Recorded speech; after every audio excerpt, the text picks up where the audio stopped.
আপনারা দীক্ষা তো নিয়েছেন, কি গো মায়েরা দীক্ষা নিয়েছেন তো? ও বাবা দীক্ষা নিয়েছেন?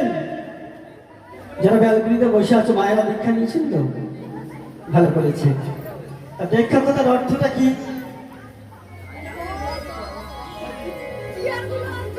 ও মা, দীক্ষা কথার অর্থ হলো দিয়ে খাওয়া। দিয়ে খাওয়ার নাম হলো দীক্ষা। তা মাগো, আমরা সচরাচর তো দীক্ষা তো নিয়েছি, দিয়ে খাচ্ছেন? খেতে পারি না, কারণ সে আদেশ আমাদের হয় না। তাহলে আদেশ কোথায় পাওয়া যাবে? শাস্ত্রে কি বলে জানে বাবা? সমস্ত শাস্ত্রের কথা বললে। কি শাস্ত্র বলছে? সর্বদাই একদম চিন্তা করে দেখবেন, কি শাস্ত্রের কথা বলতে হবে? সাধু সঙ্গ করতে হবে। সাধু সঙ্গ করলে তাহলে কি হবে তোমার? তাহলে কিন্তু আমি দিয়ে খেতে পারবো ভগবানকে। তাই বললেন, সাধু শুয়ে করে বললেন মহাপ্রভু, বলে সাধু সঙ্গ, সাধু সঙ্গ, সাধু সর্বশাস্ত্রে সর্বশাস্ত্রে লভে আত্ম সাধু সঙ্গ, সাধু সঙ্গ সর্বসিদ্ধি সর্বসিদ্ধি।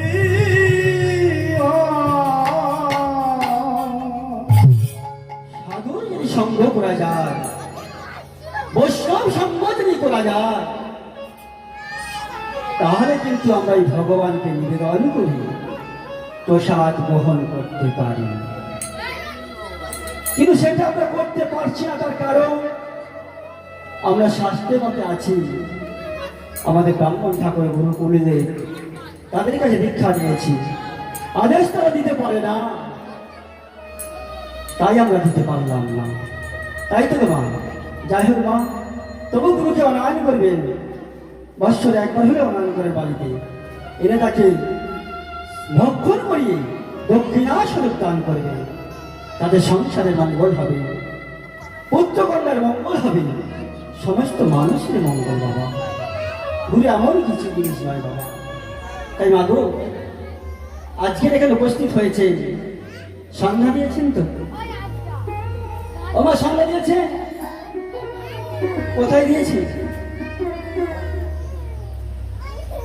কোথায় দিয়েছে মা?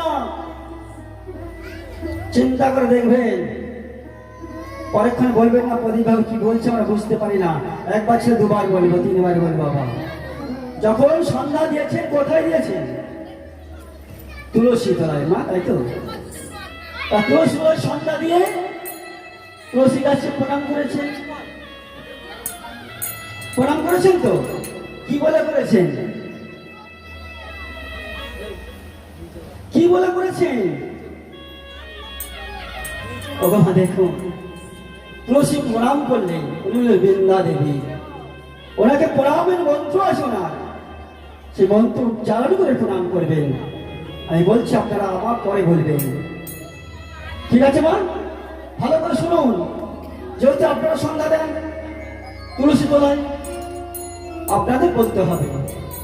সবাই করে হাত চলে করে বলুন,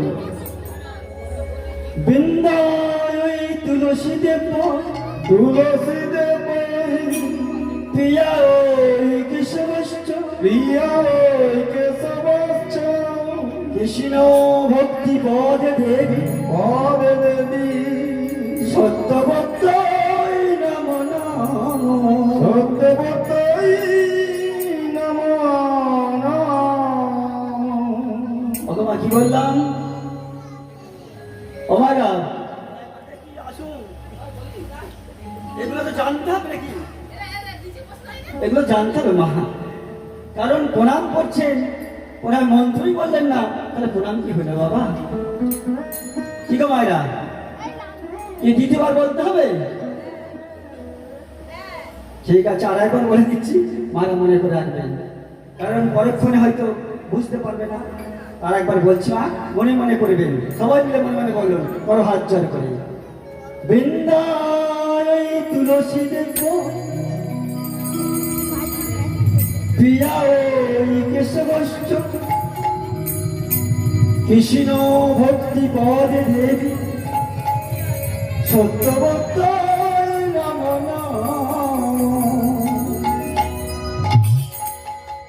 জয় বিদ্যা দেবী কি জয়, জয় বিদ্যা দেবী কি জয়, রাধে রাধে কি জয়, কৃষ্ণ চন্দ্র কি জয়, নিতাই গৌর হরি হরি হরি বল।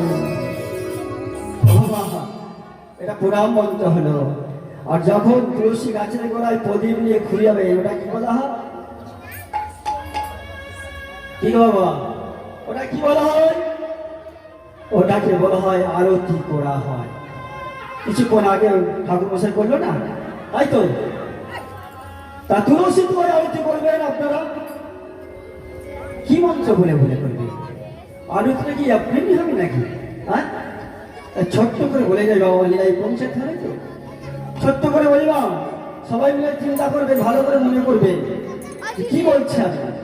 কারণ কেননা আপনাদের করতে হবে, পরবর্তীকালে আপনাদের করতে হবে। তাই সবাই মিলে বলবেন